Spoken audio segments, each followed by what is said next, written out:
ជំរាបសួរបងប្អូនថ្នាក់ទី7ជាទីមេត្រីអ្នកគ្រូឈ្មោះនាងសុផារីថ្ងៃនេះយើងសិក្សាមេរៀនរូបវិទ្យាជំពូកទី1ស្ដីអំពីកម្ដៅមេរៀនទី1ស្ដីអំពីសីតុណ្ហភាព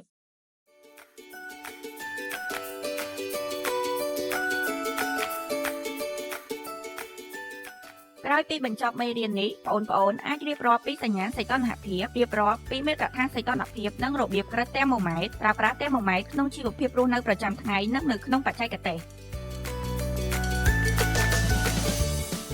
1សញ្ញាសីតុណ្ហភាពគេមានផើងទឹកក្តៅអ៊ុនៗមួយនិងផើងទឹកត្រជាក់មួយនៅពេលអ្នកលូកដៃម្ខាងចូលទៅក្នុងផើងទឹកក្តៅអ៊ុនៗនិងដៃម្ខាងទៀតចូលទៅក្នុងផើងទឹកត្រជាក់អ្នកអាចប្រាប់បានថាតើផើងមួយណាគឺជាផើងទឹកត្រជាក់នេះគឺជាសញ្ញានៃសីតុណ្ហភាពសីតុណ្ហភាពគឺជាទំហំមួយកំណត់ដោយកម្រិតក្តៅឬត្រជាក់នៃអង្គធាតុមួយឬតំបន់មួយ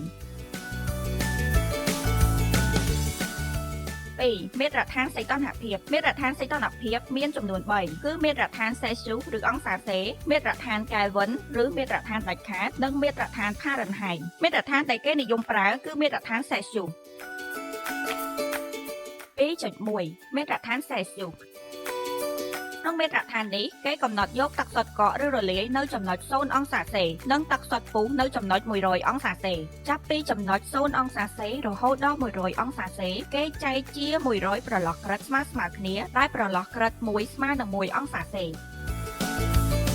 2.2មាត្រដ្ឋានកែលវិននៅក្នុងទីពិសោធន៍រូបវិទ្យាគេដឹងថាសីតុណ្ហភាពដែលទាបជាងគេបំផុតគឺដក273អង្សាសេដើម្បីវាស់សីតុណ្ហភាពនេះបានអ្នកវិទ្យាសាស្ត្របានប្រើមាត្រដ្ឋានមួយទៀតឈ្មោះថាមាត្រដ្ឋានកែលវិនឬមាត្រដ្ឋានដាច់ខាតក្នុងមាត្រដ្ឋាននេះគេកំណត់យកចំណុច0សម្រាប់សម្គាល់សីតុណ្ហភាពទាបជាងគេបំផុតដែលត្រូវនឹងដក273អង្សាសេគេបានទំនាក់ទំនងសីតុណ្ហភាពរវាងមាត្រដ្ឋានសេស៊ីវនិងមាត្រដ្ឋានកែលវិនតេធំស្មើនឹងតេតូចបូក273អង្សាសេឬតេតូចស្មើនឹងតេធំដក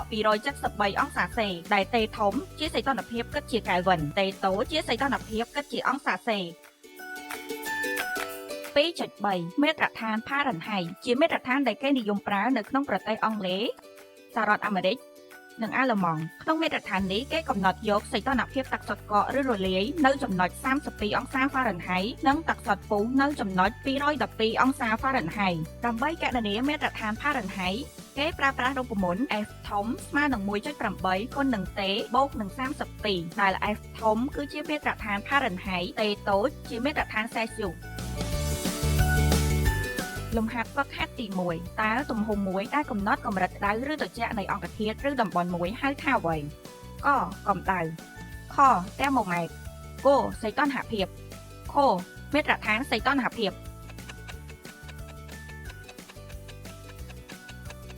ចម្លើយដែលត្រឹមត្រូវនោះគឺគសីតុណ្ហភាព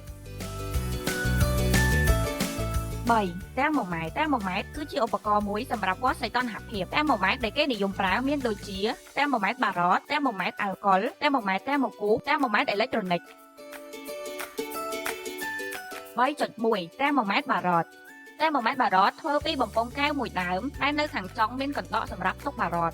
នៅលើកណ្ដកមានបំពង់ឆ្មាមួយសម្រាប់ឲ្យបារ៉តឡើងឬចុះក្រោមនៅពេលសីតុណ្ហភាពប្រែប្រួលនៅលើចុងបំពង់ឆ្មាមានអំពូលមួយសម្រាប់ទទួលបារ៉តពេលទេម៉ូម៉ែត្រឡើងកម្ដៅនៅលើដើមបំពង់កែវមានគំនុកក្រិតគិតជាអង្សាសេលស៊ីវគេប្រើសម្រាប់ធ្វើការពិសោធន៍តែវាមិនអាចវាស់សីតុណ្ហភាពក្រោមដក39អង្សាសេលស៊ីវបានទេព្រោះបារ៉តនឹងក្លាយជាអង្គធាតុកក3.2ទេម៉ូម៉ែត្រអាល់កុលទេម៉ូម៉ែត្រអាល់កុលស្រដៀងនឹងទេម៉ូម៉ែត្របារ៉តដែរគ្រាន់តែក្នុងកណ្ដកជំនួសដោយអាល់កុលវាអាចវាស់សីតុណ្ហភាពបានរហូតដល់ដក115អង្សាសេគេច្រើនប្រើវានៅក្នុងគេហដ្ឋានដើម្បីវាស់សីតុណ្ហភាពបរិយាកាសឬដាក់នៅក្នុងទូទឹកកក3.3ទេម៉ូម៉ែត្រទេម៉ូគូបទេម៉ូម៉ែត្រទេម៉ូគូបអាចវាស់សីតុណ្ហភាពរាប់ពាន់អង្សាសេបានគេប្រើទេម៉ូម៉ែត្រទេម៉ូគូបនៅក្នុងកុងទ័ររថយន្តដើម្បីវាស់សីតុណ្ហភាពម៉ាស៊ីនរថយន្ត3.4ទេម៉ូម៉ែត្រអេឡិចត្រូនិកទេម៉ូម៉ែត្រអេឡិចត្រូនិកប្រើសម្រាប់វាស់សីតុណ្ហភាពមនុស្សជាទូទៅមនុស្សមានសីតុណ្ហភាពមធ្យមប្រហែល37អង្សាសេ